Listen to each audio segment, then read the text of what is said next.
Hey everybody, welcome to Fatso. How you doing? Episode number 69.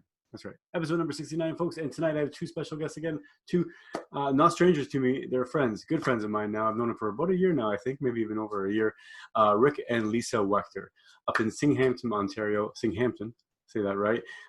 They joined me on the call a couple days ago, a video chat, and I had a great time talking to them as always. Great people, great family, great things going on there at their farm. Their regenerative farm, cows, pigs, sheep, rabbits, as you'll hear. You'll hear how they're doing things again, like we do all the time. And we give them an update or getting an update from them.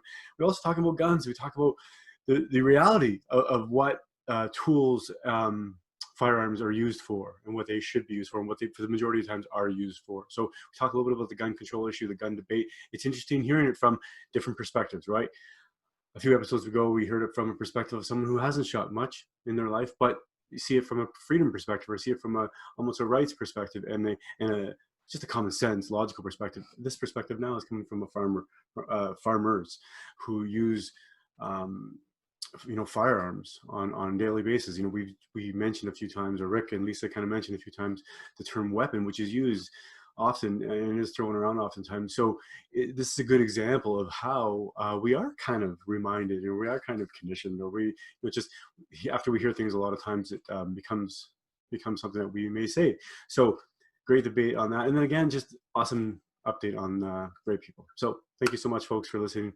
Also, don't forget to check out our sponsors, as always, Volpe Martial Arts, volpemartialarts.com, KW, Kitchener-Waterloo's hottest new Kung Fu and Hapkido martial arts school. Great fusion. Sifu Adam Volpe, my brother, runs a school there.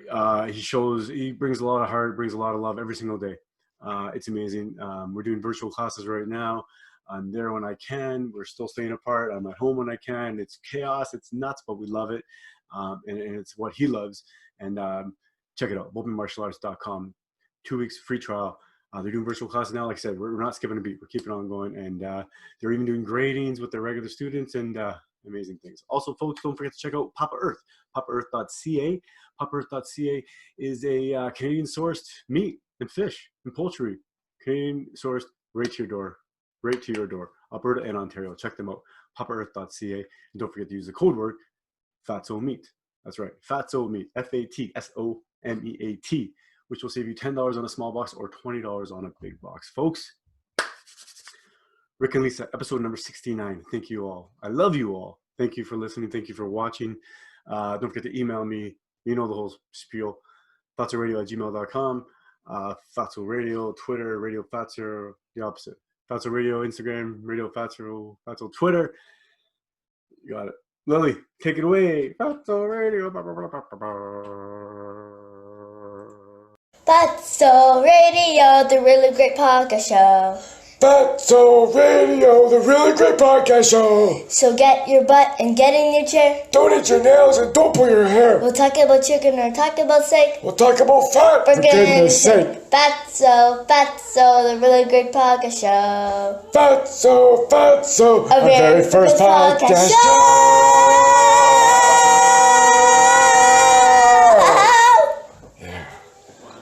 Hey everybody, welcome to Fatso Radio, episode number 69. And tonight I have two special guests, friends of mine. I met them almost a year ago now, guys, but it's been a pleasure to chat.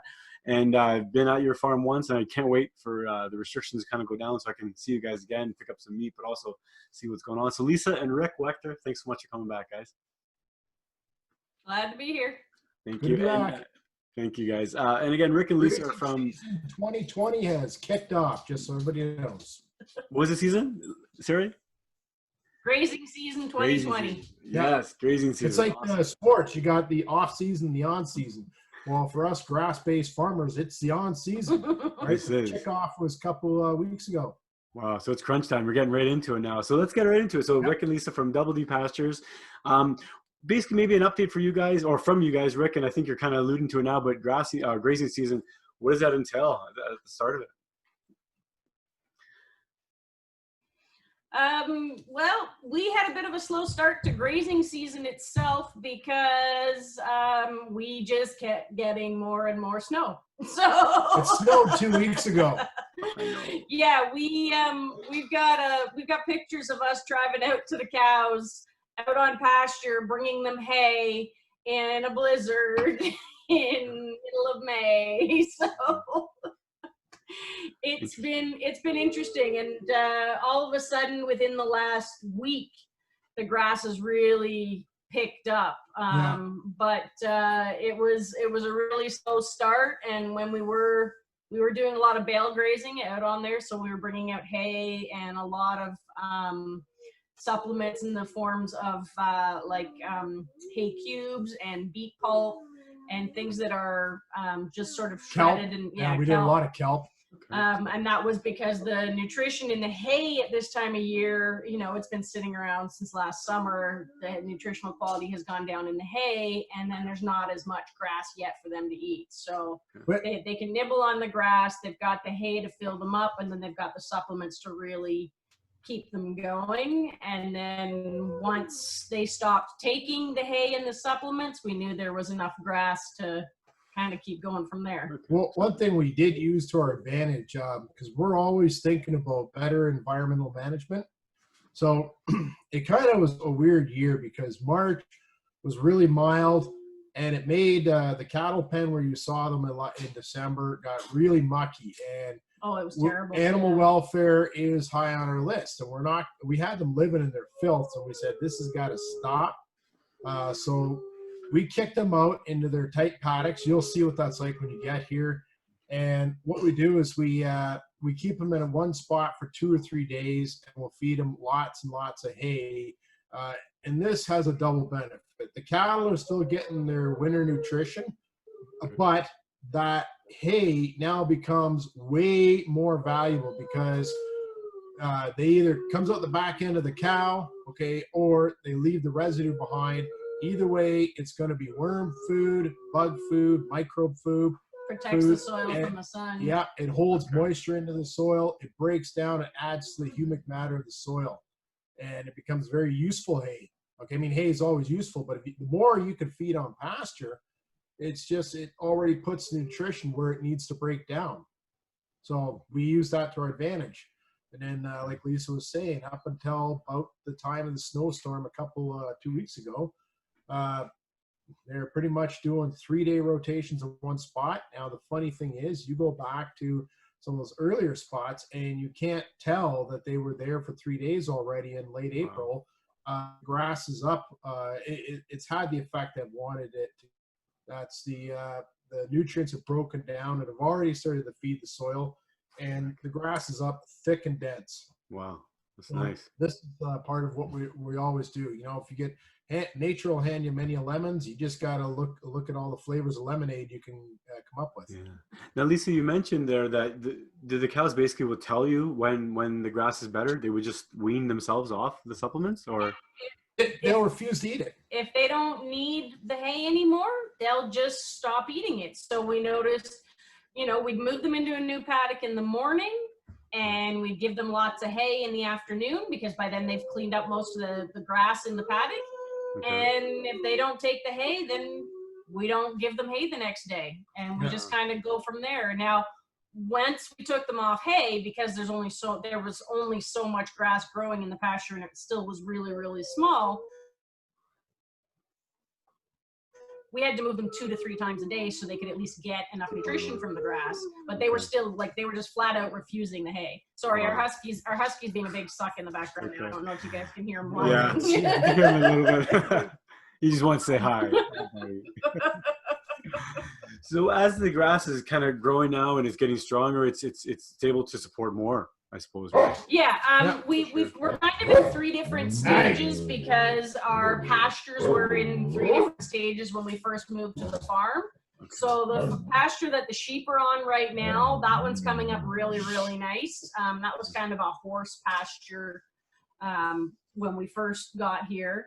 The side pasture is even better right now, and that was also a horse pasture, but it hadn't been quite as compacted.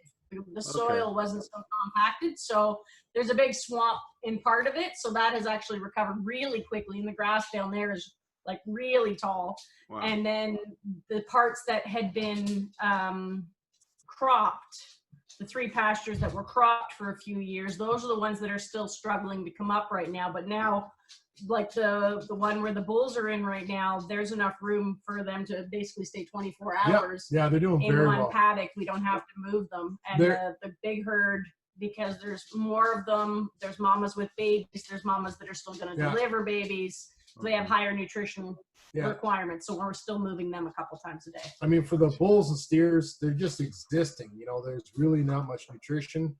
The cows, those are young calves born in mid to late April. Okay. Right, so they're milk factories right now. They got to pump out the nutrients for those calves. Need more energy. The other beautiful thing I was going to mention, I hadn't got to tell Lisa this, is 2 of my fields are finally full of dandelions. Okay. You have to stop moving your hand. It's bringing us in and out of focus.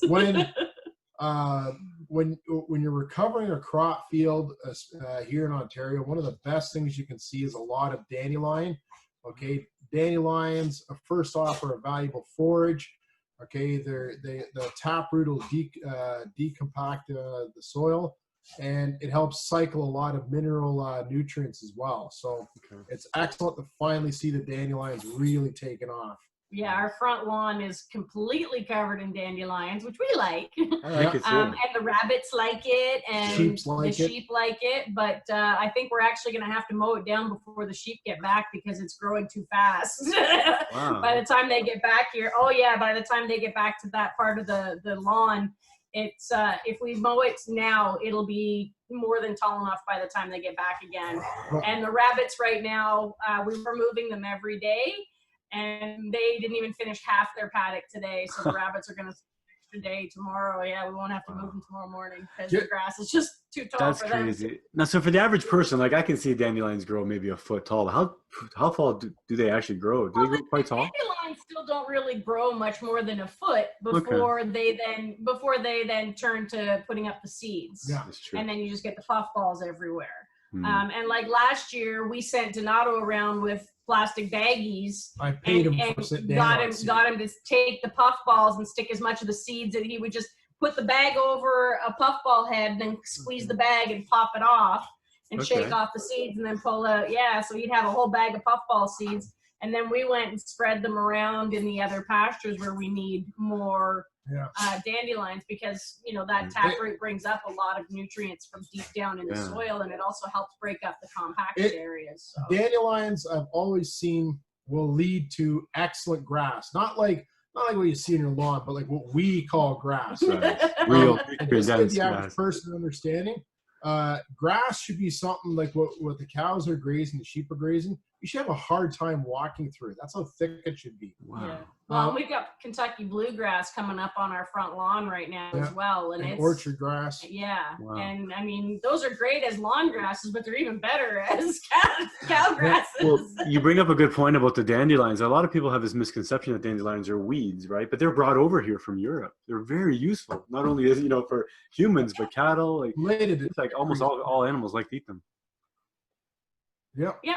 Yeah, well, and that's the thing, like anything that most people consider a weed is really because it has that really long, deep taproot. And that long, deep taproot is designed to pull nutrients from deep down in the ground that is not present in the top layers of the soil. So if you think about what would normally happen, that dandelion's biggest one that they bring up is calcium, right? Calcium and magnesium. Yeah. So they'll bring up calcium and magnesium to the top of the soil or up into the plant. And then when the plant dies or gets eaten or gets trampled or whatever, that's then deposited on the upper layer of the soil, and that gets broken down into the soil. So if you keep repeating that cycle, eventually the dandelions will stop growing there because you don't need any more calcium or magnesium on that soil. It'll feed the other neighboring, especially grass plants. They'll crowd out the dandelion eventually on its own. Yeah, you can kind of tell what your soil needs. I'm not that great at it. Rick's a little bit better, but by looking at the weeds and forbs that are growing first, that kind of tells you where your deficiencies are. Like you'll notice if you take a lot and you just clear it, almost always, without a doubt, the first thing you see, at least up in our area, is ragweed. Okay. Right? And Burdock. then burdock, and then maybe not plantain, a little bit of plantain. And then you start getting into some of the other more weedy things that are going to start to lead into grasses, and then eventually you start to see the grasses. But the grasses aren't usually the first thing you see on a bare lot.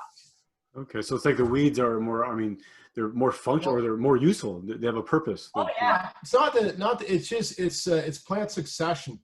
It happens in nature too. If you get a forest fire ripping through or a volcano goes off, your rapid, fast-growing plants that establish roots, strong roots or really fibrous roots that grow extremely fast are obnoxious, but they're cycling nutrients immediately. Okay, and that's how you kickstart like an ecosystem. Yeah, and then from there you get into your grasses. From your grasses you get into like shrubs and bushes and things like that, and from there you get into your trees and things like that. So and then it all burns down again. You start the whole cycle again. Yeah, what animals so you have in your ecosystem will influence that. I think it was Alan Savory, we talked about him.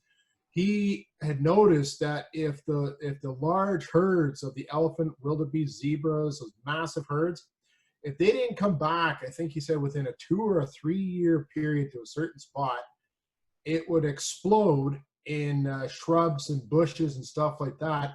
And then from there, it would choke out it would start choking out the grass, and eventually it grow up more. And then of course, Africa has the advantage because it's one of the few places left that has an elephant species there. And if you want to see a natural forest management animal, it's the elephant. They'll go through, they'll push the weak trees over, they'll smash paths through, and that's how they keep those savannas healthy.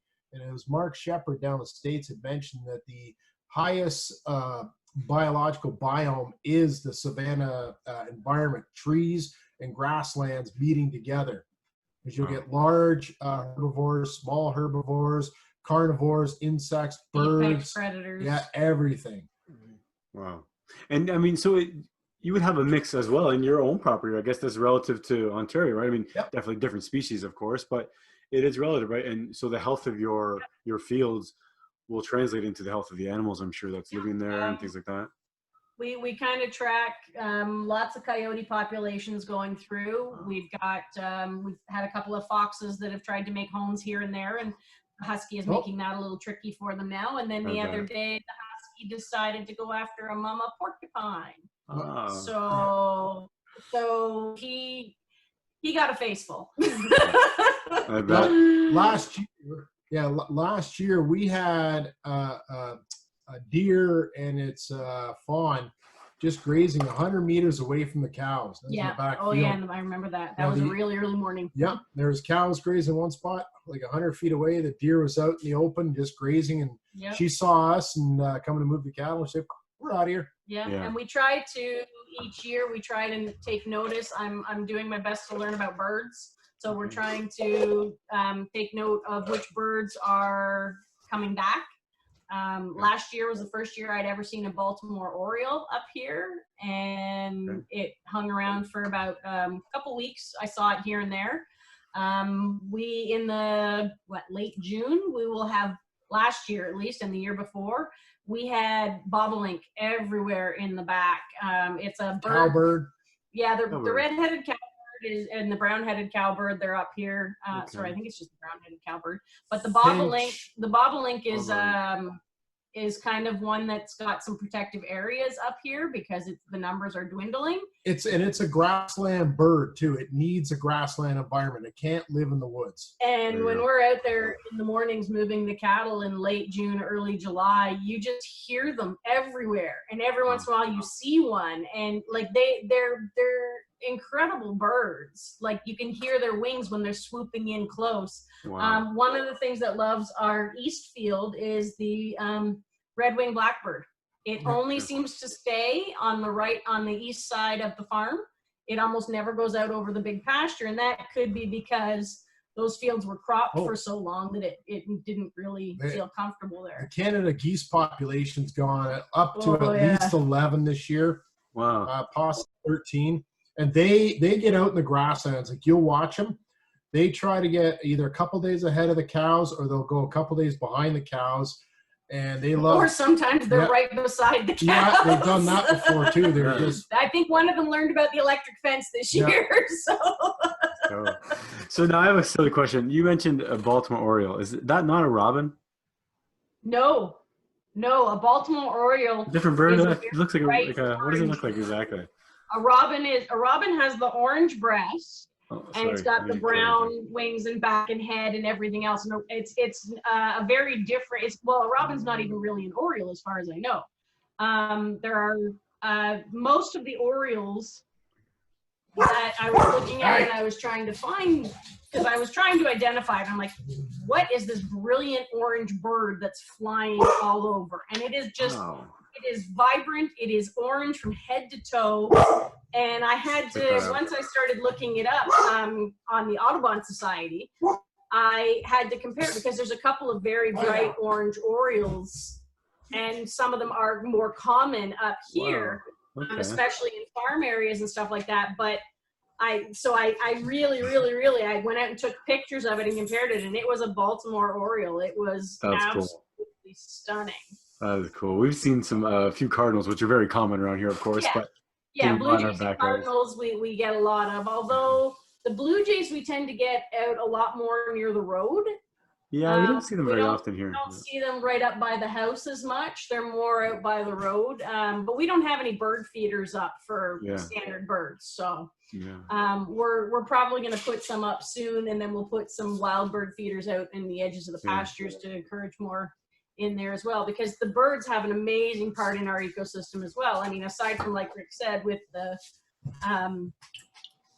the geese going through the fields, one of the other things that happens is, like with the cowbird and some of the other birds, they go right out there and they start picking through the dung piles and pulling out those larvae and beetles and worms and things like that, because I mean, no matter how you look at it, birds are omnivores. Dung beetles are in full gear, which is a really good sign of a healthy ecosystem. And a special fly that we've never really officially identified, we just call it a poop fly. That's what the other farmers do call it. Because it's all over cow poop. It is cow poop and sheep poop. If you look at a patty, it'll just formed with these flies that are kind of green. They're kind of a greenish fly with a slightly weird shaped body. And they're just all over these cow pies. They don't touch dog poop, pig poop. It's just ruminant. Cow poop. Wow. Yeah, they don't go near the chicken poop, the rabbit poop. The highest quality poo they're looking for. Yeah, there you go. Wow. So the dealer stole the husky's bed. So now, when you were mentioning the different paddocks, do all of the animals share different paddocks, or certain ones for cows, certain ones for sheep? How does that work? Sometimes they cross over. Yeah. Right now, we're kind of on a plan to keep them in certain areas, because we're trying to have different kinds of impacts. So with the one field that's recovered a fair bit, we're just leaving that one mostly for the sheep. Okay. The side one is sheep and what we call meat camp, which are the ones that are getting ready to. Well, this year it's a little bit different. We've called it the boys. It's the bull with all the steers. And some of those steers are just a year old, so they're not going to meat camp this year. And that herd is unique because it will change in size as summer progresses. Yeah. So right now there is 12 animals in that herd, from yearlings right on up to our mature bull. Yeah. Okay. As we ship off each group to the abattoir, it decreases, but we use that to our advantage, because as summer comes on, okay, the forage will slow down, okay, and we can remind me to talk about that, okay, the different stages of grass growth. All right, when the heat comes on, things slow down, and it's kind of good to have a group of animals that you can slow up on the grazing a bit, and then it works out, because the moms, they're only going to get bigger. Those calves they got are going to they're putting on about right now maybe half a pound to a pound a day, those calves. But eventually they're going to start putting on about 2 pounds a day. So they're only getting bigger. And I can't cut back on the amount of space I need for them. As far as a crossover, there's some areas like last year, the sheep came up and they took over a bit of an area that what we called the meat camp last year had occupied. But as they shrunk, I just didn't give them that much of that one field. And then the biggest thing we always look for though is we want to make sure that we have an adequate rest period. Right now, that rest period is like 25 to 30 days is more than enough. In July, it'll be closer to 40 to 45 days is needed. So we adapt according to the sigmoid growth curve of the grass plants. And because we got so many different type of grass plants and legumes and, dandelion and stuff like that, it's also good because you got a succession, right? Where spring, you get your Kentucky bluegrass, creeping red fescue, orchard grass, and then it'll switch over to seeing perennial ryegrass, brome grass, timothy, stuff like that will kick in. Like clover comes in spring, then alfalfa starts to pick up, and alfalfa will really grow as you're heading into summer. And so that you can see there's a different sort of line of plants. But pretty much everything we do is a cool season plant. I think I talked about that on a different podcast. Yeah. No, one other thing that happens too, as we're clearing out a lot more of the lower branches in some of our forested areas and basically recovering these forests. I mean, we used to look down from our front lawn into the forest in the southeast side of the farm, and it just looked dead and foreboding, and the boys were afraid to go in there when we had to get firewood or even to get like marshmallow sticks. I mean, it had to be pretty bad. It had to be pretty bad for kids to be too afraid to get marshmallow sticks. Yeah. But Rick's been trimming a lot of lower branches, and pushing them over. And I was gonna say, and every once in a while he just goes to a tree and goes whoosh, and it goes like that's how dead that forest is. But now we've been able to run the sheep through that forest a few times, a little bit more. So now when we look down at it, the section that the sheep have been through, there's green grass growing in it instead of just a carpet of pine needles. There's light coming and hitting the forest floor. And it looks like more, and I think that's part of the reason why we now have a mama porcupine living there. Yeah. But we're doing something similar in part of the wooded area just behind the house, and with the boy herd right now, once all the meat camp ones are gone for the year and the bull is shifted over to the girls, there'll be some girls coming back because they're too young to breed and we don't want them breeding with their dad. So they'll be staying with the 4 young bulls that are too young for meat camp. That's a nice small herd. We can move that into one of the other forests and not worry as much of them pushing over big trees because they're a lot smaller, but they can still help to lighten things up and put more of an impact back in there. So as each year progresses, we're reclaiming more and more of the forest, and it's almost like it's saying thank you for life again. Yeah, like generating and giving back to you. Yeah, like you look at it and you just feel better looking at it. You can tell it's more alive. There's more things moving. Wow. There's more sounds coming from it. More life, yeah. That's a good sign. More poop means more life, right? Yeah. And ecosystems are interactive. They're not just something you don't shove up a bunch of trees, go let it be an ecosystem and leave it alone. Yeah. Yeah. It's like a house. A house with no family living in it is just dead. It's nothing, right? Yeah. But it's like the same thing with the ecosystem. You need the small animals, big animals, medium-sized animals, flying animals. You need everything in there in its context too. Like for example, if we look at the Amazon, you're not going to find herding ruminants grazing the Amazon, but you're going to find snakes, alligators, fishes, birds, monkeys, everything else. Yeah. But that's appropriate to that ecosystem. Yeah. And that's the thing that we try to teach when we give a tour of the farm is we build an ecosystem. It's not. And we don't force an ecosystem. Yeah. We watch what nature is trying, and we try and interpret what nature is telling us.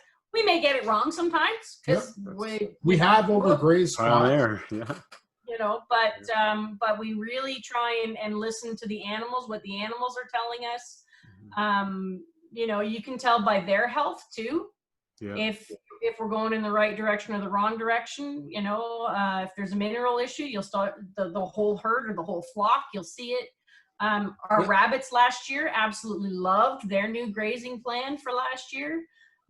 We need to build more of our rabbit tractors because we've got more rabbits now. We got to get them all out on the grasses because we can't keep up. Like I said, the ones that are out there right now can't even finish their little paddock, and it's the one that they're using right now is just like a dog X pen.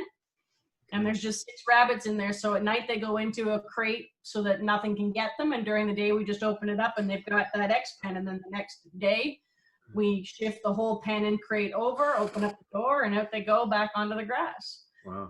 We keep it small and tight because we don't have a roof on it and we don't want birds flying away with our bunnies. Yes, there are plenty of hawks out there, but you take them, I'm sure.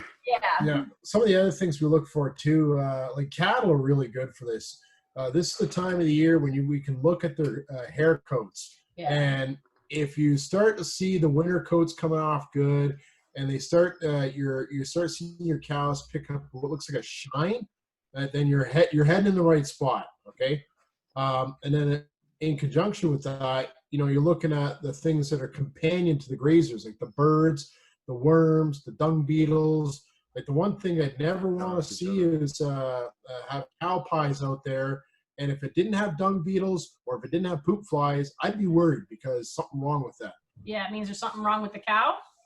Yeah. Or there's something wrong with our ecosystem. If something else is not willing to eat that dung, then it makes sense. Where's that life, right? Yeah, like if you've got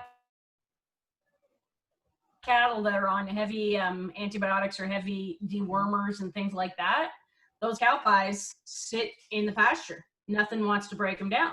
Because if you've got a dewormer, you're definitely not getting worms coming up through the soil into those cow pies. Yeah. So, you know, you got to kind of keep an eye on everything, see how everything, I mean, there is a science to it and we're still figuring it out. Absolutely. As it goes. So, go ahead. It's not like a checklist or a checklist type science. So it's not like do this happens. It's more like I would compare it to a martial arts match. You know, you got many different things. You do things, your opponent does something back, and then you go with the flow. You know what I mean? Back and forth. You're learning and changing. Instead of competing with nature, we're trying to work in harmony with nature. Okay. Yeah. One of the other things as far as the science goes, while we were doing a lot of cleaning, we had gathered up a lot of our farm journals. We had needed them for referencing when we were trying to convert a lot of our data into computer form instead of just scribbled in books all over the place. So we had gathered them all up and we were going through. So when we were doing cleaning this weekend, we had them all in a stack. And my mother was looking, she says, why do you need all of these? They're all from different years. Do you still need the one from 2017? I said, yes, we do. And she said, why? I said, because we take notes about grazing. We take notes about animal health. We take notes about everything. And that way we can go back and see what happened. What did we do? What was the result? Do we want to do it again or do we want to do something different? Like we know for a fact that we are better pulling our bull out like we did this year versus leaving him in like we did last year and ending up with calves in April and March. Whoops. Yeah. So, you know, the observation side of it, it's not just we'll do this on a whim. You kind of really need to think about what you're doing and what the effect is going to be on all of the systems around, not just the animals and the soil and things like that, but also on our lifestyle. Yeah. Like right now, last week when he was moving the mama herd 3 times a week, the sheep, 3 times a day, the sheep twice a day, and the boy herd twice a day. So that's 7 moves in one day, and each move takes roughly an hour or more, and our watering system, you know, we had a couple of hoses burst here and there, and we're missing a few pieces. And life happens, right? So that has added a lot too. So poor Rick was pretty much going nonstop from about 5:30, 6 o'clock in the morning till about 8 o'clock at night. By the time, you know, he had to stop and eat at least a couple of times. Well, yeah, and that's actually a good point. Like to remind our listeners, like that's a good day. Things aren't going bad, right? That's good, busy day. But that's like it's a busy day. It's not our ideal day. Not ideal, but it's not like, I guess what I meant. It's not a disaster, right? It's not a. Yeah. So like once things settle down, when we're into more of our normal season, it'll be the main hurdle move every single day. Rick is tired. The main hurdle move once a day, and then the sheep will move probably every other day, and then the smaller cattle herd will move on the opposite days of the sheep. So he'll be, at that point, only doing about 2 moves a day. And we have an order coming in for the rest of our parts for our watering system. So pigs left today, so that's right. I was gonna ask about that. So it's interesting just to kind of point out to our viewers and our listeners that, I mean, not only are you learning about grasses in your environment, you're learning how every different animal, right? Different species has different needs, different feed, they're different, like how many times they can maybe tolerate. Some animals, it seems like some animals can tolerate a little more moves, a little more environmental changes, and some of them can't, right? So just learning all the like rabbits are a little more fragile. They don't tolerate heat very well, and they don't tolerate digestion upsets very well. They have very, very, very sensitive digestive system. So giving them the wrong weeds or plants too close together, if it's a weaker animal, can cause death within a couple of hours. If it's a stronger animal that has a more resilient immune system, they might be able to fight it off. And of course, we try to breed for the ones that have more strength. So we're very selective about the ones we keep back as breeders. But it's, like the rabbits themselves need a completely different environment than the sheep. And then the sheep need something different from the cattle. The sheep and goats are kind of cousins, right? Sort of. Give your readers a bit of a reminder, like sheep and goats are what we call the lip grazers. Okay, they use their lips and they pull the forage in. Okay, cattle, bison, the big bovine animals shoot that long tongue out, wrap it, and then pull the forage. So they have a prehensile tongue, so there has to be enough of the plant that they can get wrapped around it. Whereas the lip grazers, they can nibble down. So the cattle and the sheep as well only have teeth, and goats only have teeth on the bottom. The upper part of their palate is just a solid palate. They smash it in. So they have to pull it in either using their lips or their tongue, and then they push it up against their plate. Whereas horses have upper teeth and bottom teeth, and that's why they can clip the grass right down. So they can go even lower than the sheeps and the goats. But there's parasite dangers in doing that. Okay. Wow. Because then when they can get that close to the ground, they can easily be picking up things off of the soil that you don't necessarily want to ingest. And you said the cows itself just really literally wrap their tongues around it. Such strong tongues. Lisa got a picture of it. Wonder Woman. Wonder Woman on her first year of grazing. Wow. She snapped the camera right. You see that tongue shooting way out. And it's like out. It's kind of going like Jar Jar Binks from Star Wars. And it's like curled like that. And then there's a blade of grass like right there. And that's how I got the picture. Wow. So she's just about to snag it and bring it in. It was a really cool, absolute fluke of a picture. I was just trying to get a picture of her horns because Wonder Woman's got amazing horns. So, and again, these are grasses that are a couple feet tall, right? Sometimes? In that case, 6 inches or more.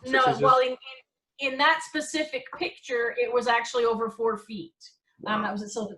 Yes, that was regenerative. So that was a pasture that hadn't been grazed in years. We were putting the cows out there for the first time, and we were mid-June, I think. It was right in the boom of the growing season. So the only animals that had been on that pasture were like deer and, natural animals and stuff like that. So we got permission to graze that area for a brief period, and it was great. I mean, the cow was fat and right. I bet. And we love at certain times of the year here. Like we said, some of our grasses have recovered more. And I mean, Dexters are about 4 feet tall at the shoulders. And there's times where all you see are horns moving through the grass because we've got 4 feet of grass here. There's one area down in the southwest pasture. Is it the reed canary grass? Yeah, reed canary grass. We've taken pictures of Rick standing there with his arm up to reach the top of the grass. It's over his head. It's a very tall, it's a native North American grass. It's very tall, grows mostly in wet areas, ditches, but it can grow up in other areas.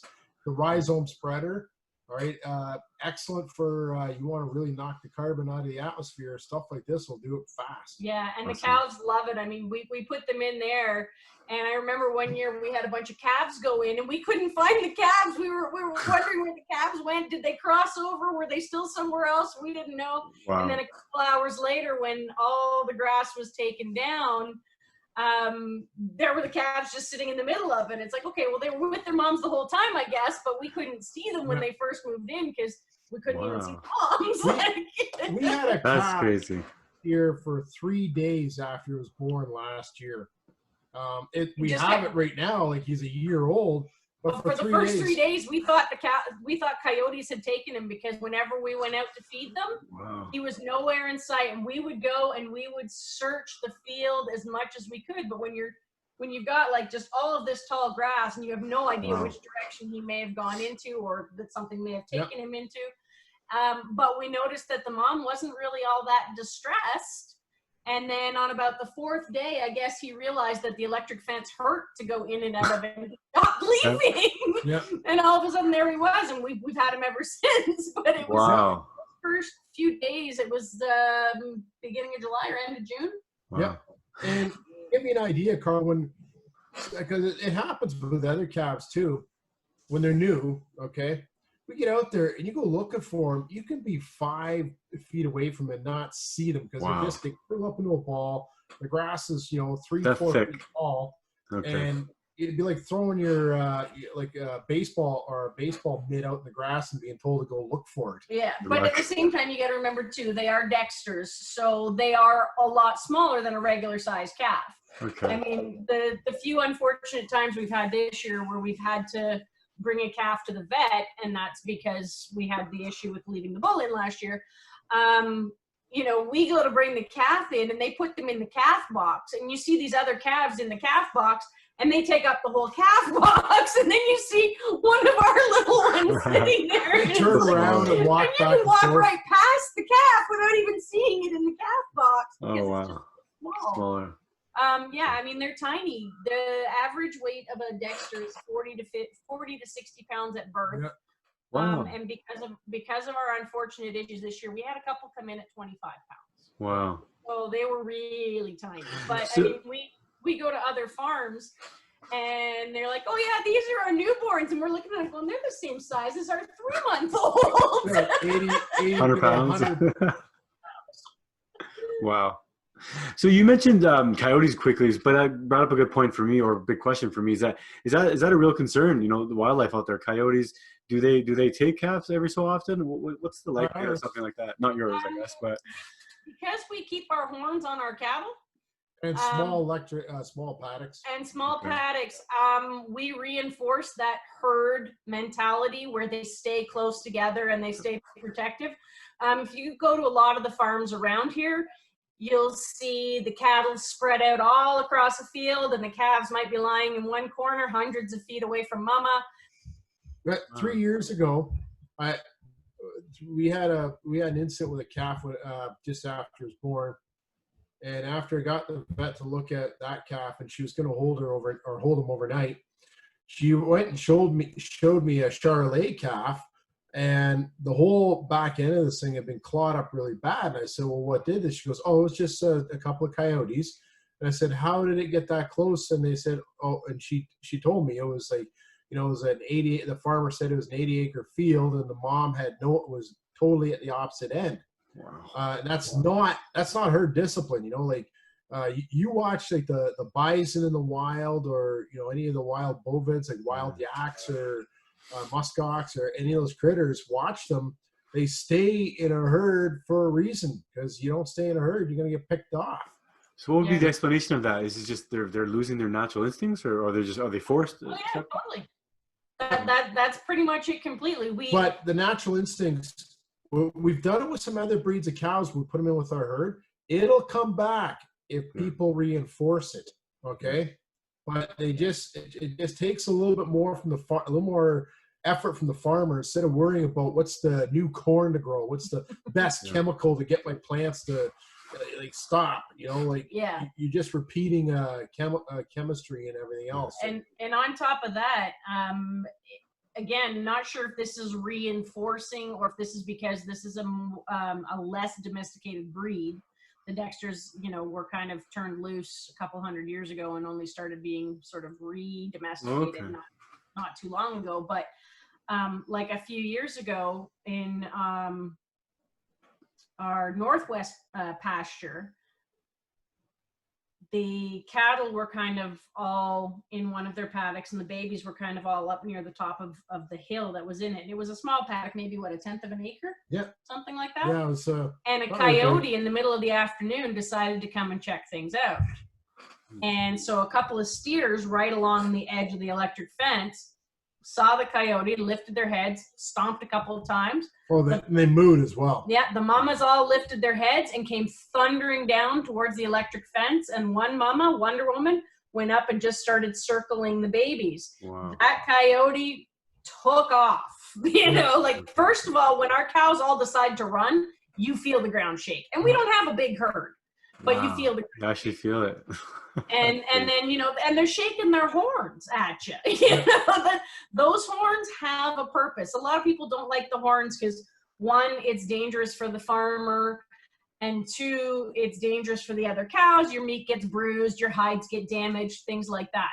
But it's still part of nature. And just give an idea, like our cows with us are pretty good. We've got one cow, okay, and we'll just leave her name out here. She's already well known.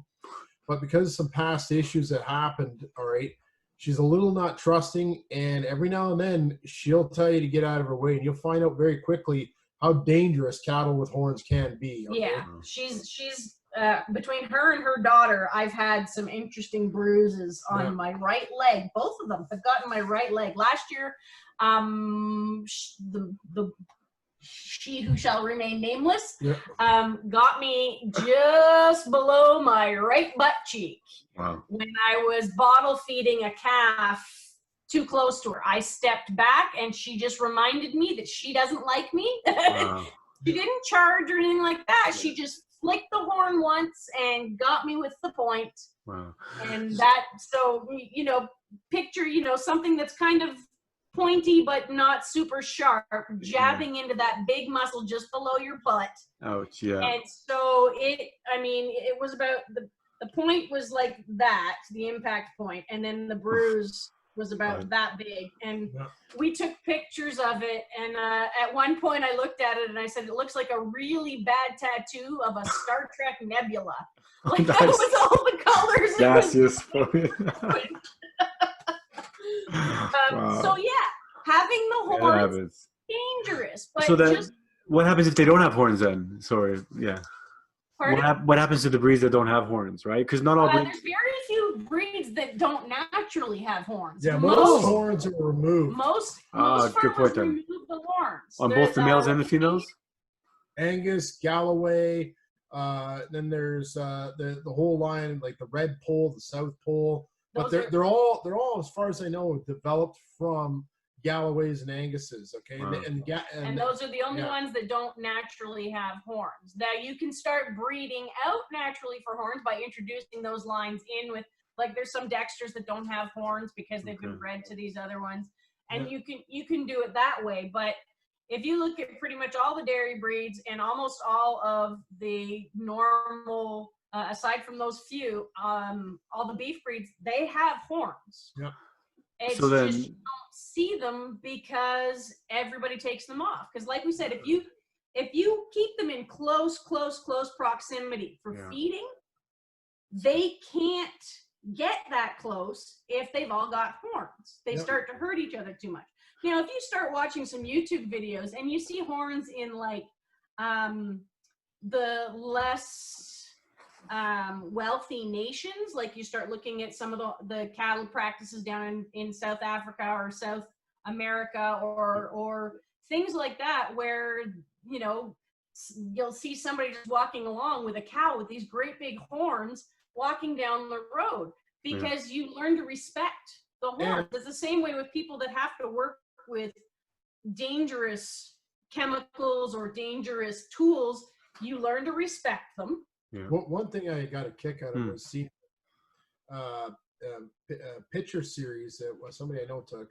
It was a Maasai tribesman in Africa, and these people run these beautiful cattle, and they do a lot with, as far as I know, Savory Institute. And big, huge horns. Yeah, huge horns. Huge. There's this little old, black Maasai lady, rope around the horns, ties it up to a fence post or a tree stump. I don't know what it was. Then she gets down and milks the animal. Yeah. And just like no worries about it, you know. Which, on that note, there's another benefit to the horns. Like we did castrations recently. There's and you want to keep the animal still. It's a lot more humane to rope the horns, okay, than to rope them around the neck, because we've done it before. We had to rope them around the neck, and they go unconscious. And some people are like, oh yeah, now you can get to work and do what you got to do. It's like, yeah, but it's not something I feel too good about. Whereas the horns, it's no different than someone pinning you down by your shoulders. You know, you're not comfortable, but it's not going to kill you. Yeah. It's almost like the frame of a car, right? It's very sturdy. Yeah. Well, and I mean, they learn to use their horns well. Like they scratch each other with their horns so that they can, you'll see like a grooming type of thing. Friendly scratching. Yeah. Like one of them will lift their head and the other one will scratch underneath the neck, and then they'll switch. Or you'll see them if we bring in a hay bale and we didn't shake it up enough, or if we leave a big whole hay bale in there, they'll get their horns in and they'll rip it apart, and they have a good time with it. Sometimes you'll see them rubbing in the dirt to kind of smooth out their horns. If maybe they've got their horn caught on a tree or something and it's gotten rough, they'll rub in the dirt and smooth out their horns. It's a phenomenal. Do you want to grab Petra's horn? It's right there. Okay, yeah. So one of our cows a few years ago, accidentally, I'm going to turn the light on in here too because it's getting dark, accidentally managed to get her horn caught in a gate. Ooh, and she ripped the horn off while she ripped the horn off. This one here. This one. Oh my goodness. Yep. So that's the horn she ripped off. Wow. Right off of her head, and it's like ripping off a fingernail. Oh, okay. So she passed away years ago. Yep. And this was the full-grown horn when she passed away. This is the other one, and then this is the one that regrew around where the first one had been ripped off. Wow. So it does regrow.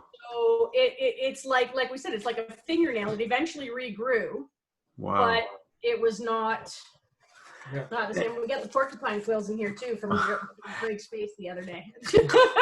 And how old would that cow have been when she passed?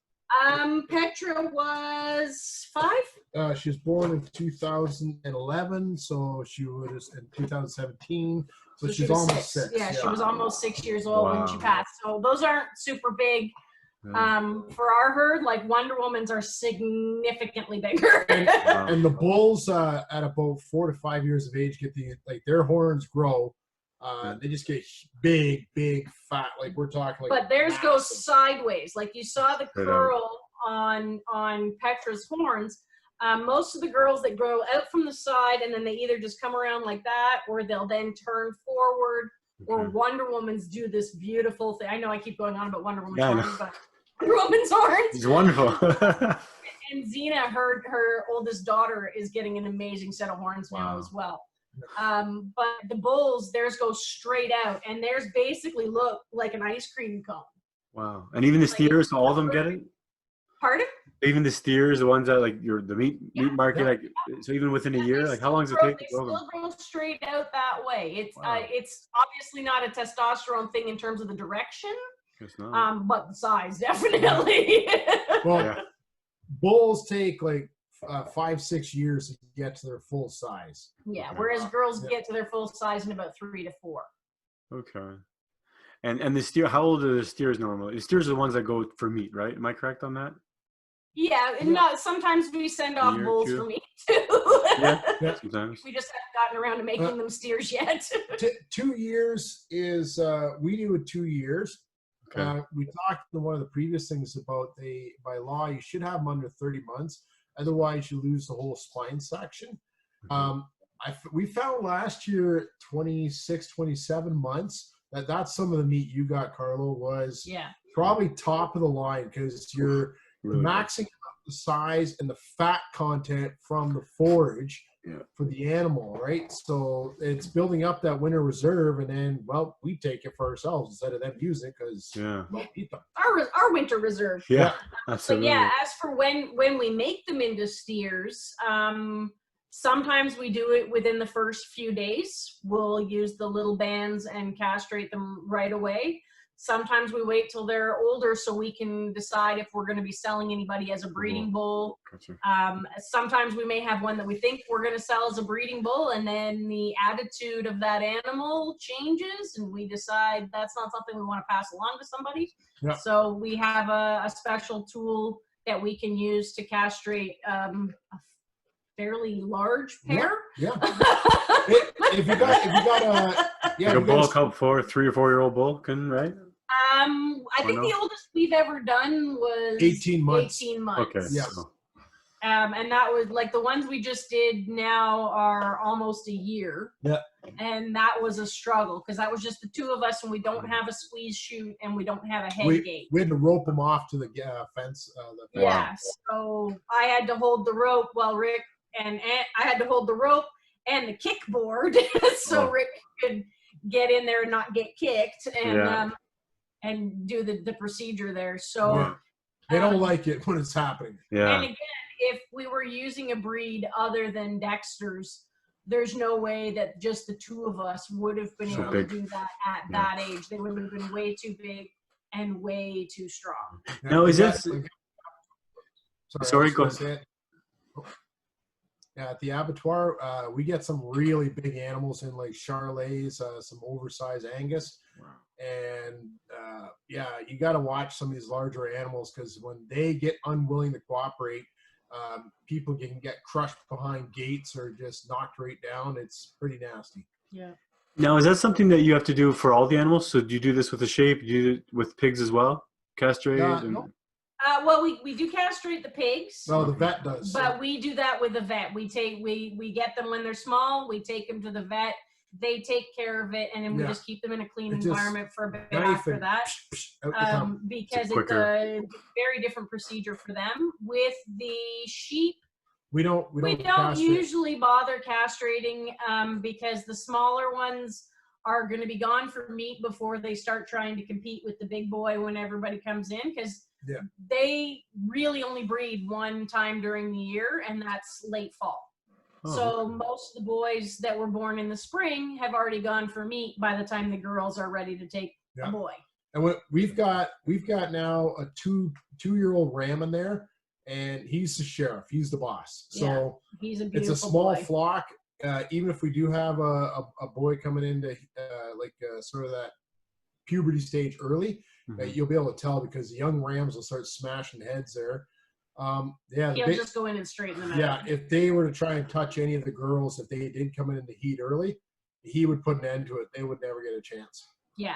Wow. So we don't have to put them through that stress when they're smaller, and it allows them to grow a little bit bigger before we take them off for slaughter. We also keep our lambs a little bit longer. My family being Italian, they all get angry at the fact that we don't take them in when they're 3 months old. We wait till they're closer to 5 or 6. And my one uncle swears that it has to be a virgin lamb. So probably says it in the Bible somewhere. yeah, But you know, we find that we get, it's a little more pleasing when you get a lamb shank that is actually enough for, you know, eating rather than just seeing bone in a little teeny tiny bit of meat, you know. So it's also easier to cook the chops and get meat off of them. You're not fighting with so much bone and so little meat. I mean, rabbit is going to be a different story. Yeah. But like I know of my boss, you better not show up with a lamb less than about 40, 50 pounds. He won't take it. He'll just turn around and say the animal's not ready for slaughter. Yeah. Yeah, it's one of his pet peeves is people slaughtering lambs when they're too small. Yeah. But an interesting thing I learned recently, and I can't remember if it said it was African or Middle Eastern customers of his, you know, they want like big, heavy, like oversized lambs, you know, ones that are almost crossing over into the mutton territory. Mm-hmm. And of course, in Canada, we don't even mention the word hogget, us in the States, but in England and Australia, New Zealand, they have the hogget, which is the intermediate stage, you know, lamb, hogget, mutton. Okay. And hogget is apparently a delicacy. Like it's really, it's the higher end. It's not the lamb, it's not the mutton, but it's the one that they like the most because it's the best crossover. You've got good flavor in the meat from the age. Size. That's what I meant to say. Good flavor in the meat because they're still young, but good size, so you actually get decent meat rather than the tough meat from the mutton or the flavorful meat that you have almost nothing of from the lamb. We ate, I remember a couple of years ago, we retired an old ram, and I liked the ground, even though it had a rich lanolin. That's the flavor in the wool. But his rack was really, really tough to eat. He had a huge rack too. Yeah. Okay.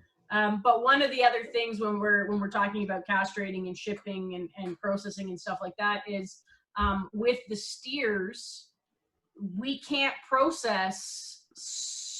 What is it? How soon before we take them in for processing? I think it's 60 or 90 days. Yeah. So if we decide we've got unless a vet clears them. If a vet clears them, then they're good. Yeah, but we can't. So if we were going to take them in and suddenly decided, oh, let's grab this bull, we're not going to make him a bull anymore. Let's turn him into a steer and take him in. We can't turn him into a steer. We have to take him in as a bull, and that does change the flavor of the meat as well. Like like a lot of the things people realize, like when these new laws come in, we already had tough livestock shipping laws, and they just recently, like a couple months ago, that some even tougher ones came down. Wow. And I was reading the standards at the abattoir on the printout. I'm not going to go into detail here because to the lay person, you wouldn't know any better. You wouldn't know the difference from what it was before to now, and some of it they wouldn't even know what I'm talking about. But yeah, we've got like our animal welfare laws in Canada are very high standard. Now, Lisa, you mentioned quickly, briefly about the taste difference between, you know, the steer and the bull. Is that something that can change overnight, the taste, like literally, or is that something that is it the amount of testosterone? Steer and the bull, you don't taste as much, but in pigs, boar taint. Oh yeah. When you cook boar meat, like from an uncastrated boar, everybody in the house is gonna think you can smell it. Really? Can smell it. And so like that pig flavor, is it like that boiled pig flavor? Is that the smell, or what is it like? You have to smell a pig. Yeah, it literally smells like the pig, not pork. Yeah. It doesn't smell like nice or aromatic pork cooking on your stove. But it smells like the pig. Like the outside pig in the mud. Gotcha. Yeah. If you can smoke the meat, cure the meat, you start to tone down that nasty flavor. Yeah. And that's a pig that's not castrated then. And what's that called? Yeah. It's not a bull, but what's a boar? Just a boar. Okay. Yeah. Yeah. Yeah. It's oh boy, somebody raises pigs occasionally. We should know the term, but there's another term for neutered pigs. I don't really worry about it too much. Yeah. We do our best. If you're a male pig, to the vet you go, chop chop. Like you said, and it's something it's a different procedure where, I mean, it's done at a very early stage, within days, you said? Not days. I mean, it's usually at about 6 weeks they do. Yeah, Sometimes when we buy the pigs, they're already castrated, and we like that better. Okay, But sure. if not, then as soon as we get them, we have to book it in with the vet. So you do it soon. I can't remember what the vet said, but I think they prefer to do it under 3 months of age.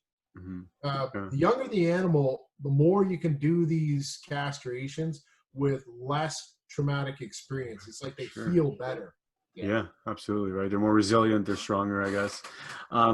Now, is there a taste difference between a male and a female pig in general?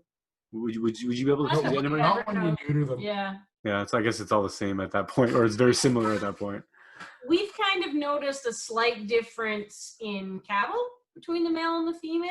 Okay. Bone size and the steaks. And stuff like you that. tend to get just a slightly lighter flavor. Like the first time we ever processed girls was last year. Yeah, last year.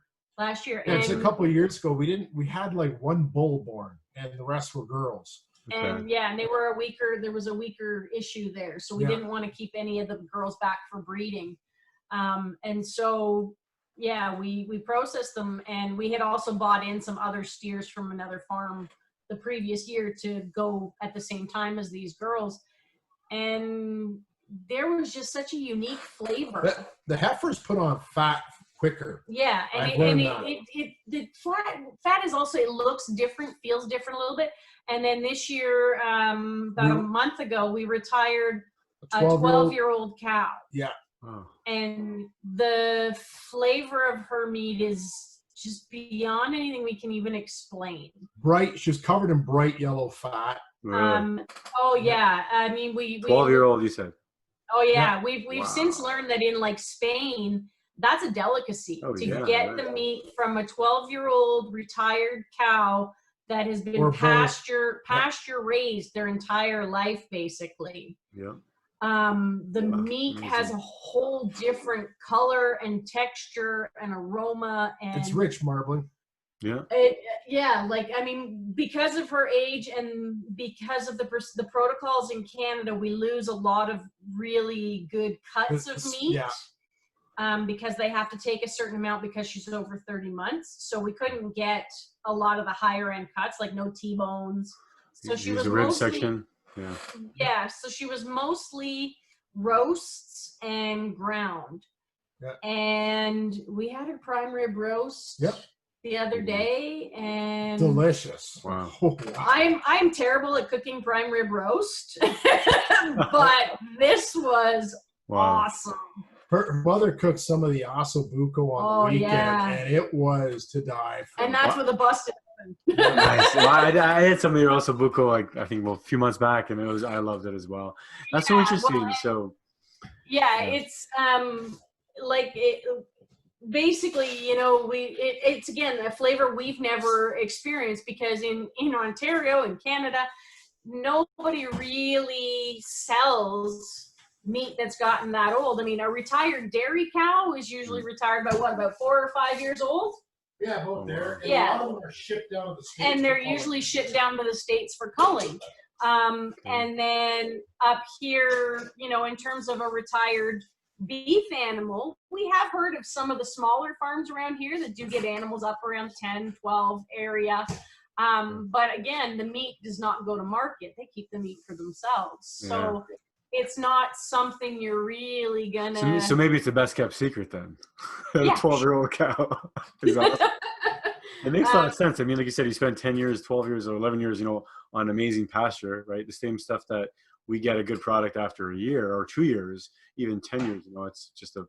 Yeah. So when you said this is a retired cow, so this cow has calved many times then? Yeah.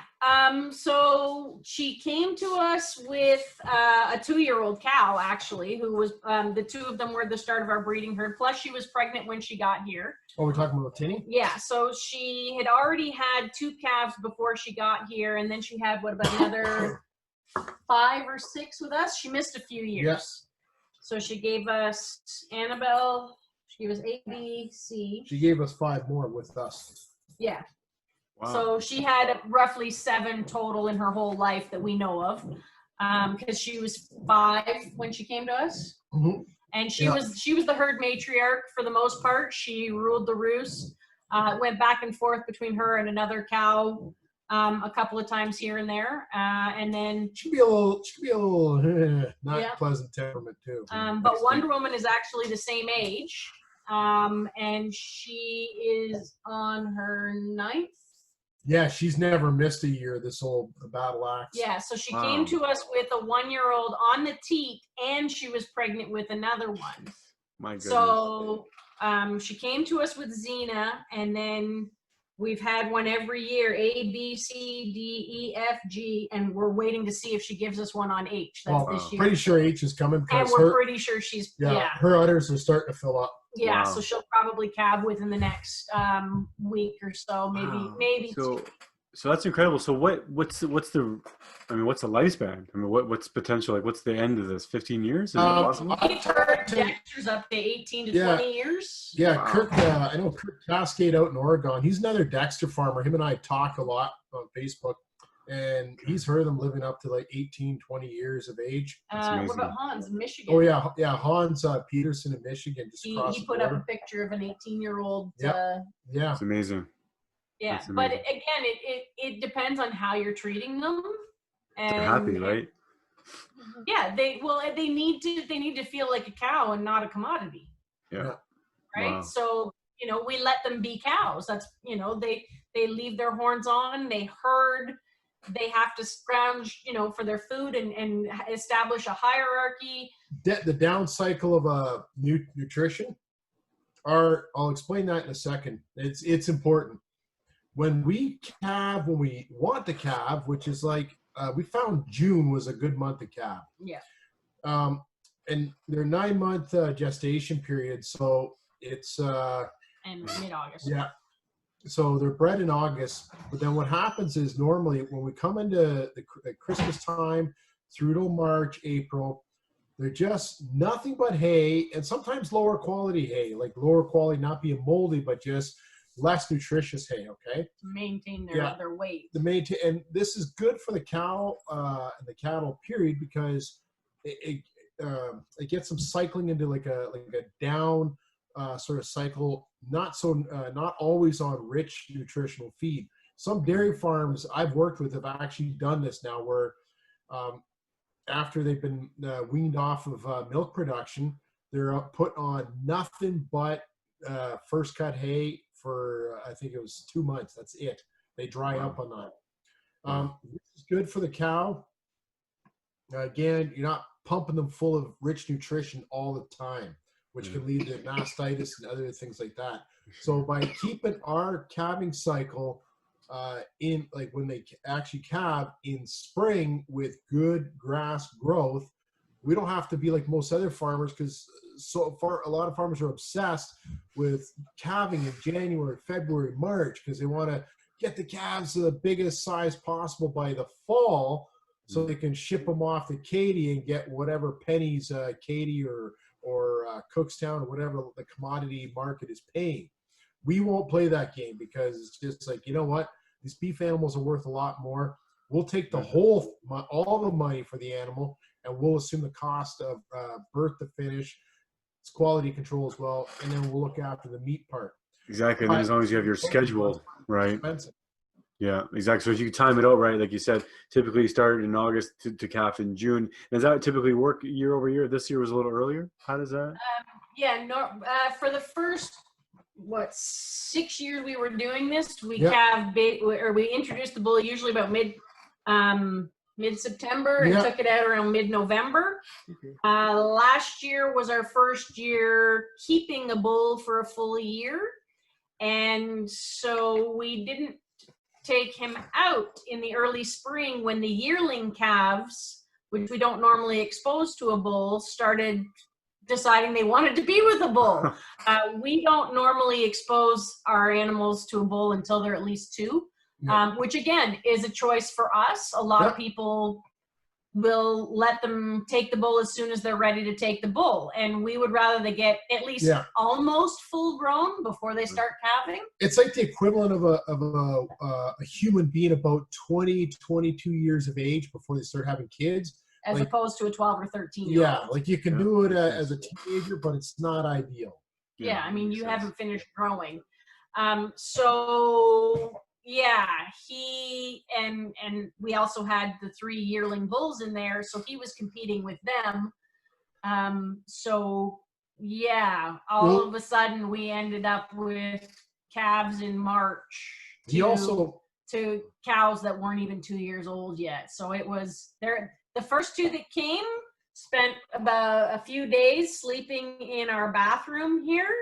I've got a picture of Rick passed out on the floor of the bathroom, Sleeping, wrapped around one, and the other one was curled up in a towel beside the heater, and the healer was licking her clean because the healer thinks she's the mother to every animal we bring into this house. And it wasn't just heifers that we didn't intend to breed. Experienced mamas, he was tagging them within about 2 weeks of them calving, and 3. Yeah, probably. 2 to 3 weeks with them calving, and in most farming operations, farmers can't even imagine a cow actually being able to conceive that soon after calving. Oh. But mistake to us. So yeah, so he got yanked out of there in the early spring this year with the other steers and the other bulls, and we brought the soon-to-be yearling bulls out, castrated them, and put them in with him. One of them is now back in with the regular herd because he just somehow managed to get out one day. But once we put the bull back in, him and his 2 half sisters are going to go back. For that particular boy, he's a steer. He isn't going to impregnate anything. So no. It's like, and his mama has already kicked him off because she's already got a new baby this year. Okay. So yeah, that was Gravy that's over there, and she's got Havarti this year. Yeah. So with the early calves, what does this set you up for time next year then? How does this set you up as far as your schedule? Are you planning on having more than calves, I guess, or do you know at this point? Well, it means that we've got a few extra calves that we weren't counting on. Okay.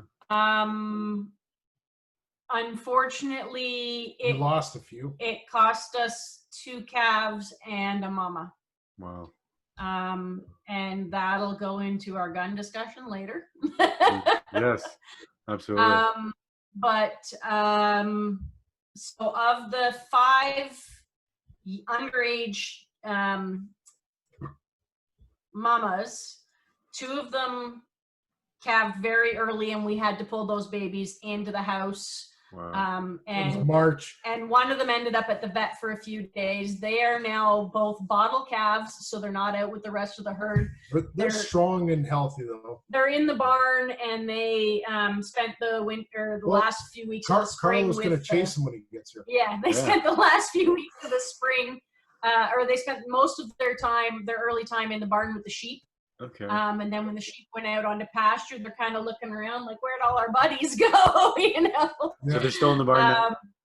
Yeah, well, they're still in the paddock down by the barn. We while we're bottle feeding them, we're not going to introduce them to the herd, but once they're off the bottle, we'll put them up with the herd, and they'll learn the rest of the herding procedures.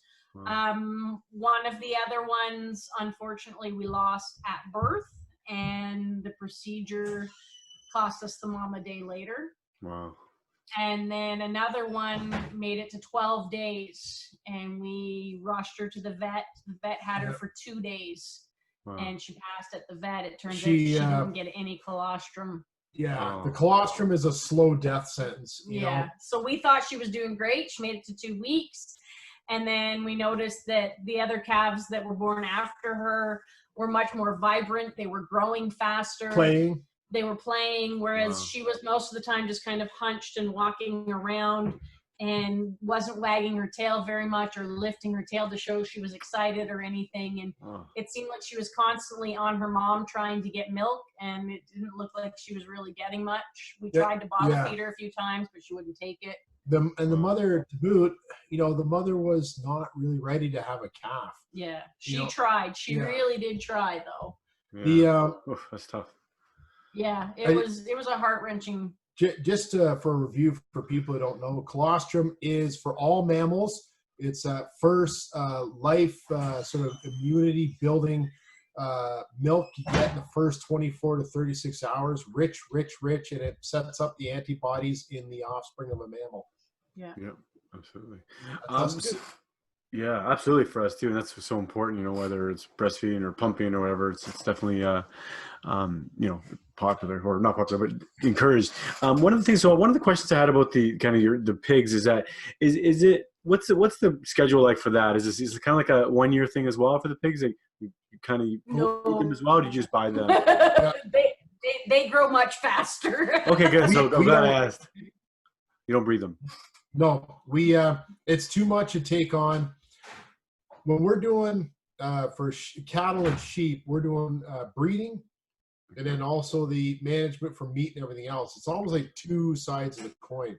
Yeah. It's too much to try and breed pigs as well. Okay. And pigs are really intelligent, so we prefer. We got a quality farm just down the road, raises purebred Berkshires. Nice. So we buy them as weaners, about 6-7 weeks. And yeah, we just we do And a that way finishing. we can train them to whatever system we want. Like, I mean, Yeah. they are really, really intelligent, and Yeah. they can learn some really interesting things. Like we had a few Oh, they could years. throw a mutiny on you too and Yeah. cause problems. Yeah.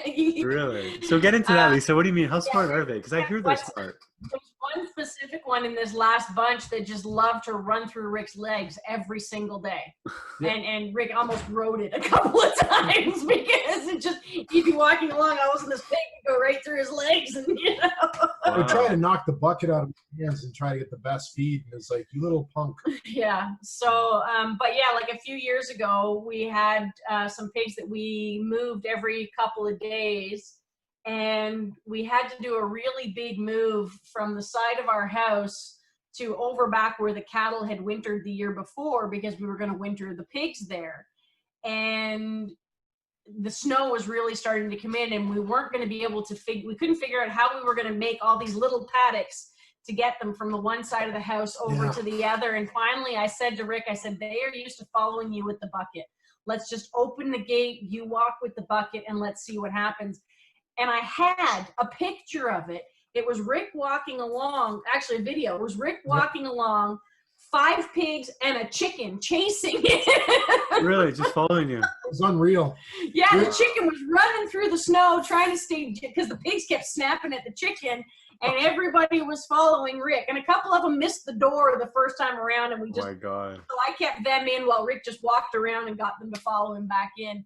And they had no problem following us whatsoever, because they had followed Rick from pen to pen to pen with the bucket. The next batch we did, we left them in one paddock for most of the year, and we just rotated the grass that they could eat around their shelter. So every day they went back into their shelter, and then when we opened it up the next day, they just followed the electric fence to see where they were going. So they never learned to follow Rick. So when we went to try and move them, and we used the electric fence that they were used to, but they weren't used to going so far from their home, and they went everywhere. We did not have the same luck with them because we hadn't trained them first. So they're very easy to train, but if you don't take the time to train them, then you get an untrained. And how do you catch pigs? How do you catch pigs when they go everywhere? Or how do you trail them? Yeah, it kind of depends. I mean, that same batch decided to somehow bite through something and force it open in the middle of Dominic's birthday party. Yeah. So we were down by the pond, about to light off fireworks late one evening for Dominic's birthday party in August. And I looked from the pond up to the house, and I saw some movement across the front lawn, and I looked back down where we were, and I counted all the dogs, and I looked at Rick, and I said, the pigs are out.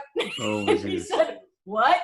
So one of the moms stayed with the kids while Rick and his cousin and I went up and tried to round up the pigs. Oh. And they had flipped over one of the rabbit cages, and one of the rabbits was out. That particular batch of pigs, when they came as piglets, they escaped in the dark on the first night there. We only found out because the cows started moving. Well, no, because I got home late. And I said, why are the cows moving? And I went to go look at the new pigs, and they weren't in the cage. Yeah, they just wiggled in between the bars. Because they were so small. So, wow. So typically, how long would you keep pigs for, typically? Pardon? How long would you typically, how long do you keep pigs for? So if you pick them up today? We got them last November, and we just took them in now. Right? Oh, it was October. Oh, it was yeah. October, yeah. Okay, so And each breed grows a little differently. Yeah, these ones didn't grow as fast as what we thought they were going to. There's different sizes too, and I can't remember. Like market pigs are about 250. Okay, I've learned that. 250 pounds. Yeah. Pounds, okay. If you want a barbecue pig, it's going to be a lot smaller. I think about 100 to 150. Depends what you're looking for from the pig. Okay, then some people like the truck driver we're dealing with today. He's a farmer too, and he was telling us that sometimes people raise pigs up to 300-400 pounds just for the ground and sausage and all that stuff. Yeah. Wow. Okay. And so you said it was in October, November, and you just brought them in now. So, okay, what's that, 6 months maybe? Yeah. So they grow much faster, you were saying. Yeah. Well, these guys were born in and around the beginning of September. So, yeah. Yeah. Wow. About a year. Just over a year. Yeah, and actually the gentleman that we bought them from, he doesn't even castrate his boars. He says that as long as you don't let them ever breed, it keeps the boar taint down so you don't actually taste it. Because we were going to have the girls and boys together, we weren't going to take that chance. Yeah. Because then you have a lot of pigs, right? We had gotten boar taint from one set, and we weren't very happy about that. So. Sorry, I don't mean to be the killjoy, but we got to move on to guns and other stuff. Otherwise, it's pretty late. That's a good question. So we did actually mention that. Quite want to go back a bit. Earlier on, you said about coyotes and things like that. So one of the things that I'm assuming that farmers would have to do, or ranchers have to do, is take care of things like predators and coyotes and things like that. So it's not going to be uncommon to have a farmer with a gun. Let's open it up right there, right? Most do. Yeah, most do. And they're usually hunting rifles, shotguns, because that's basically what you're doing with it. We have a 22 here, and that's for me, because I'm still afraid to use the shotgun. I'm pretty sure I'm going to end up on my butt. Powerful. So, but we really are less concerned with using it for hunting predators, because our dogs and cows do a pretty good job. Your odds of catching a predator in action are very slim. Yeah, and not hitting whatever it's trying to go after. Ours are more for, we have the shotgun and we have some larger ammunition in case we have a bull that is out of control and we need to subdue it before it hurts people or damages properties or ends up on the road challenging a car. Euthanizing. You get an animal that is just like, but cattle or sheep break a leg, there's no putting a cast on it. It's a death sentence. Yeah. Wow. So just be done with it. And so that's what happened with that mama that we were talking about there.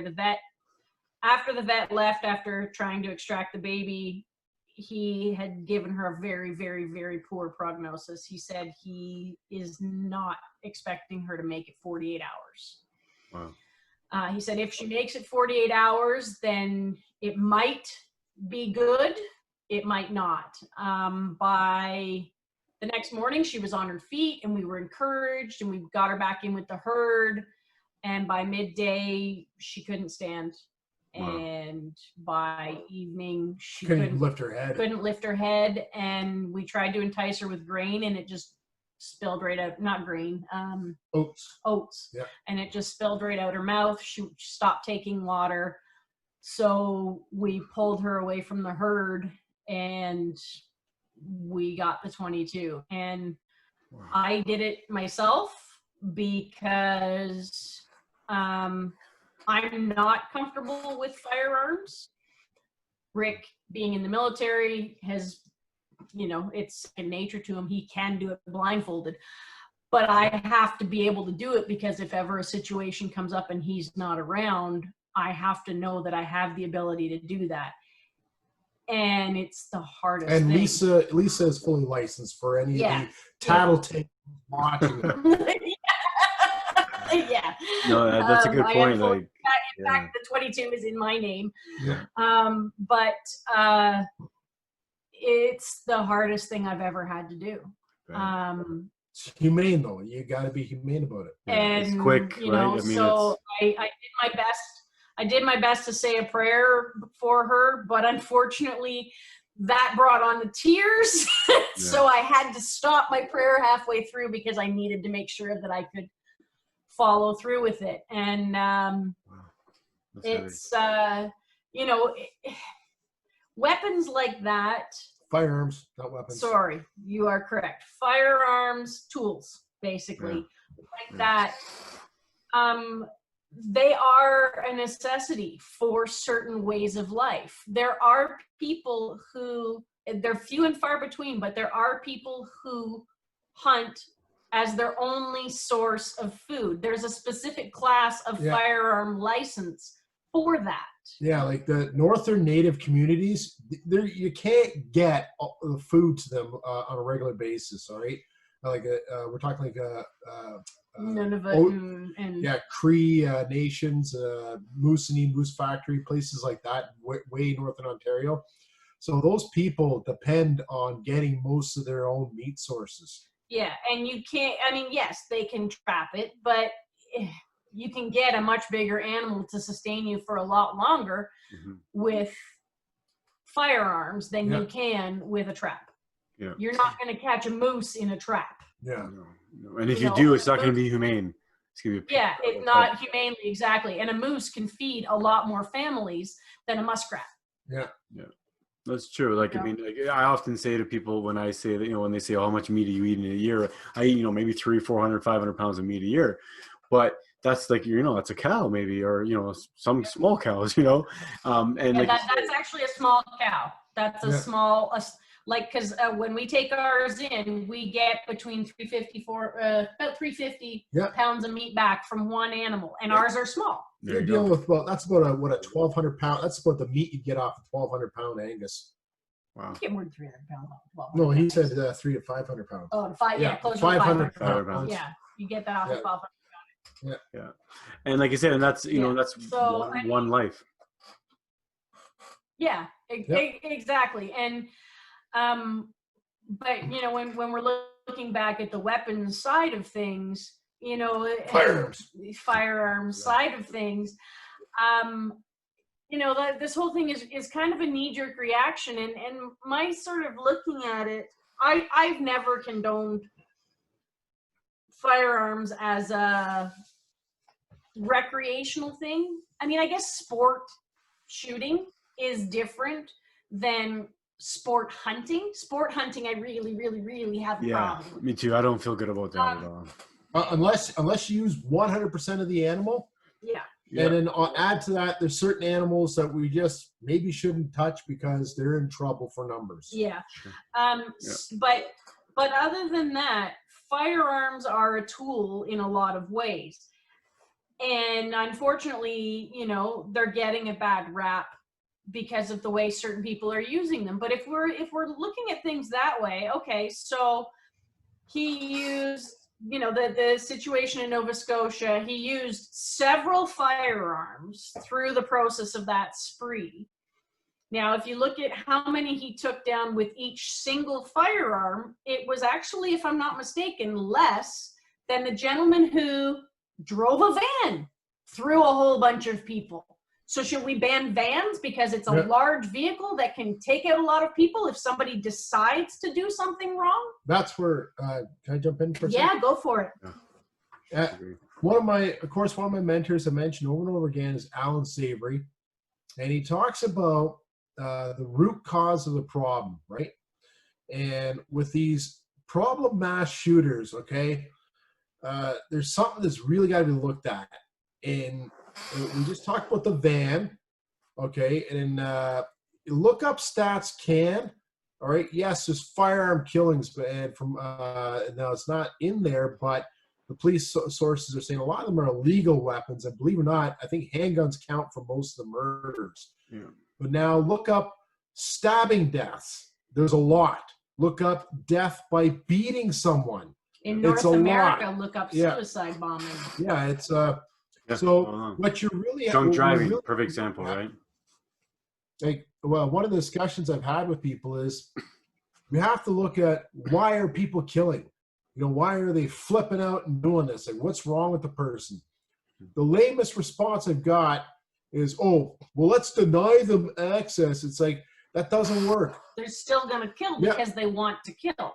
Let's take, okay, Osama bin Laden, okay? What did he use to kill thousands of people in one day? 5 airplanes, okay? It's not like those were readily available. Exactly. And it certainly wasn't legal for them to use it. Exactly. And I want to give, this is one thing, talking about, you know, murdering. The worst mass murder I know of killed millions of innocent people that were non-combatants in a war situation, okay? And he never fired a shot, lifted a knife. He just did it with his words. His name was Adolf Hitler.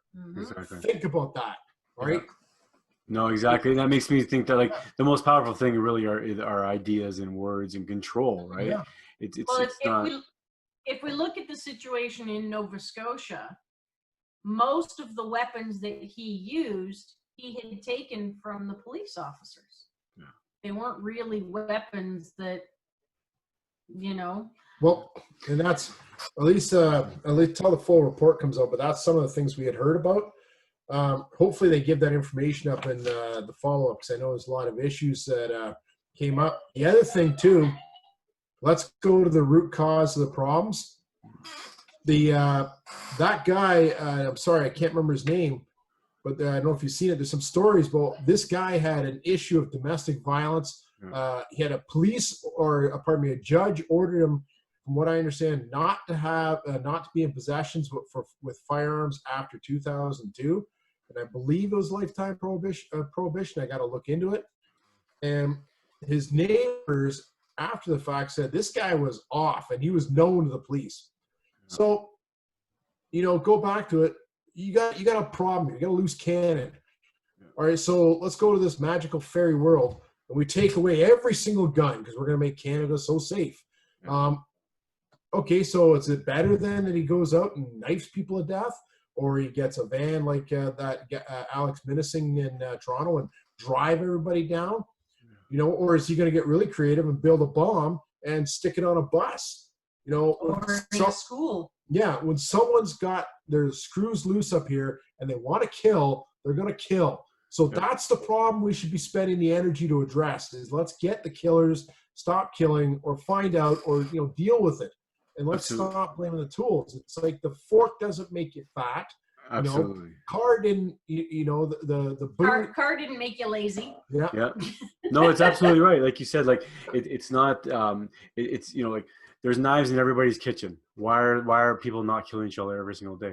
There are a million of knives. There's just sharp tools. Like you said, I can probably kill myself in my garage with more of my tools than my guns. By the time it takes me to unlock my gun, get the ammo that's in a separate case, do all, you know. Yeah, it's not like we could actually use our our firearms for self-defense. It's not, because by the time I find my keys, because I keep those hidden, then I get to the lock, get it unlocked, then get the ammunition out, because of course it's separate.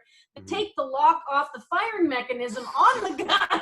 Yeah. If I find the key for that one. Exactly, and it really, you know, it really paints the picture clear for me that this whole big thing is a mental health issue. It's not a gun issue. Yeah.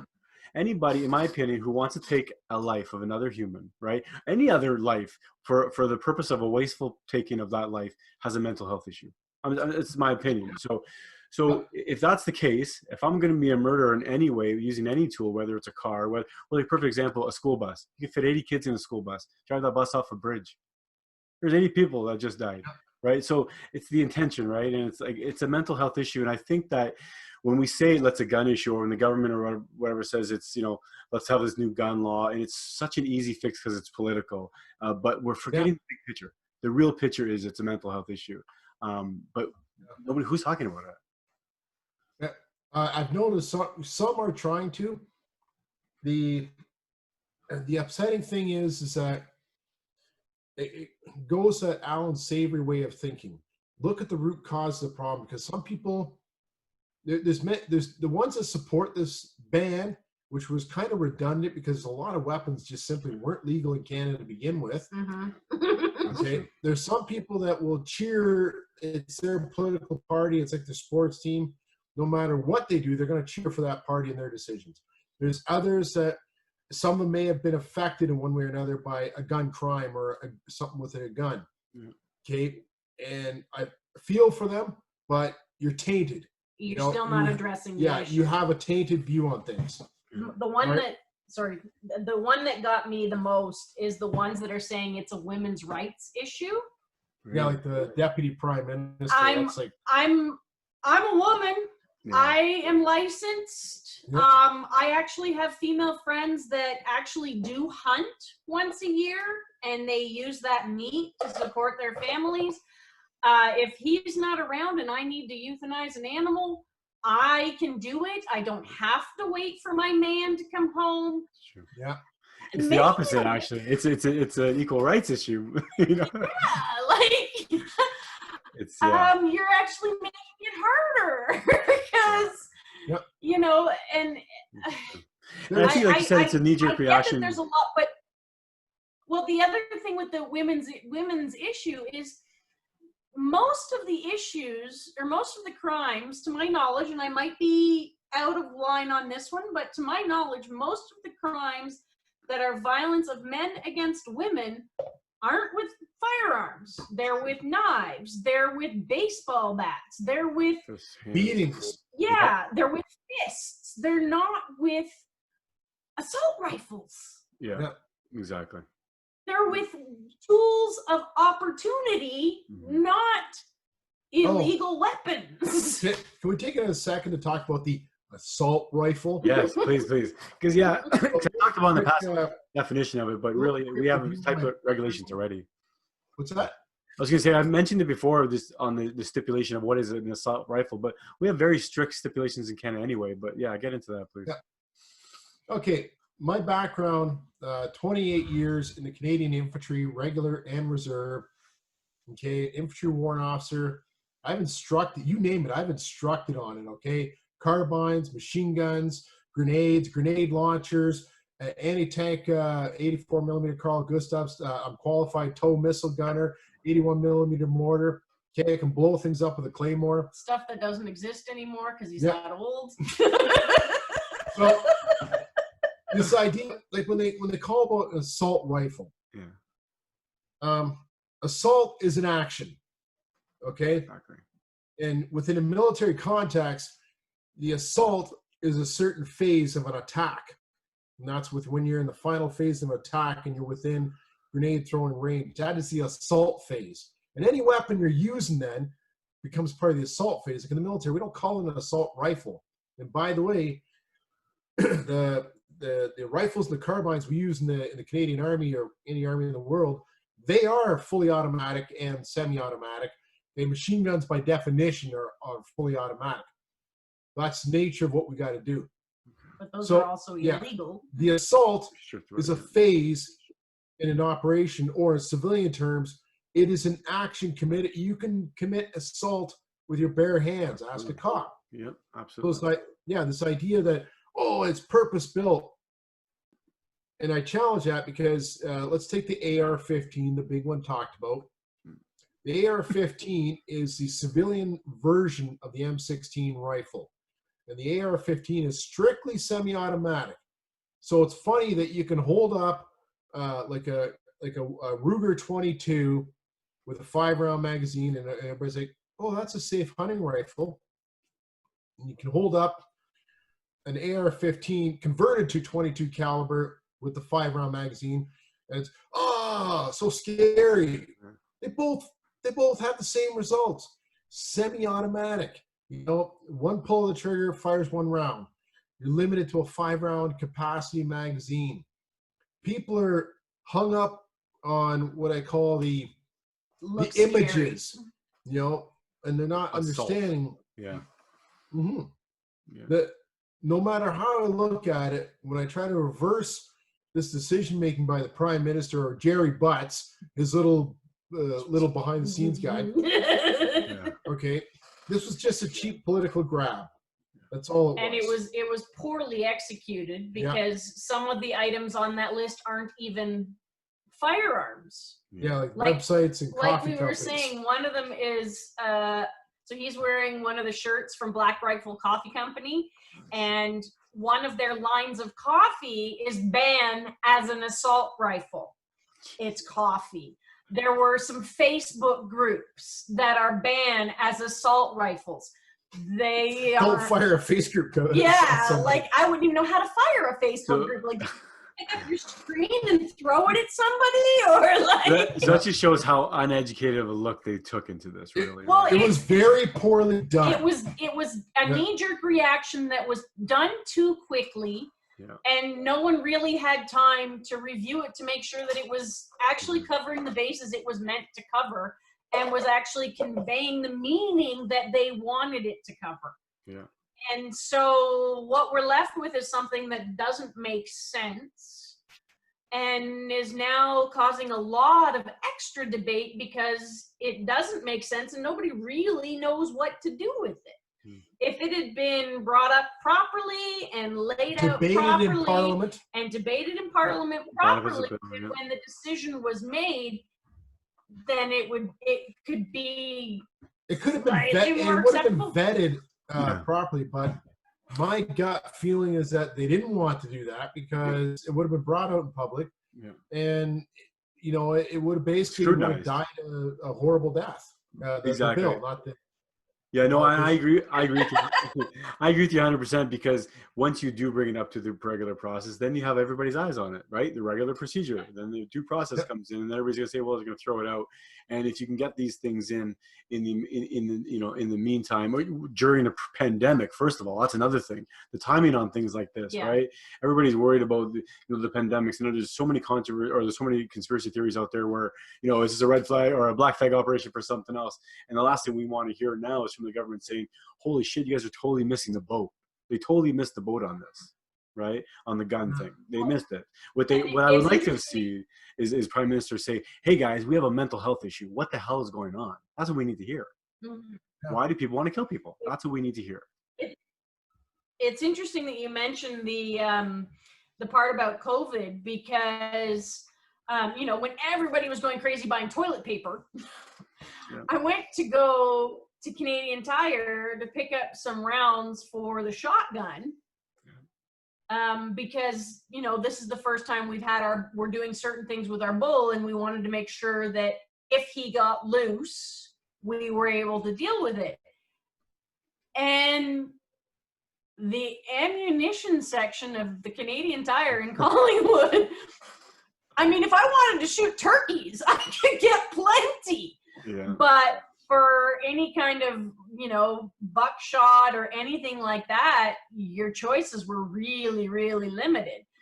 And I was talking to some other people, and they were saying, it's just been wiped out. So I'm like, okay, so toilet paper and ammunition, what are we expecting to happen during COVID exactly? Like, maybe all the toilet paper is being used as silencers on these great big shotguns. I don't know. But isn't that funny? It's almost like that innate natural reactions to either fight or shit your pants. Right? so Yeah. Maybe this is our way of handling it.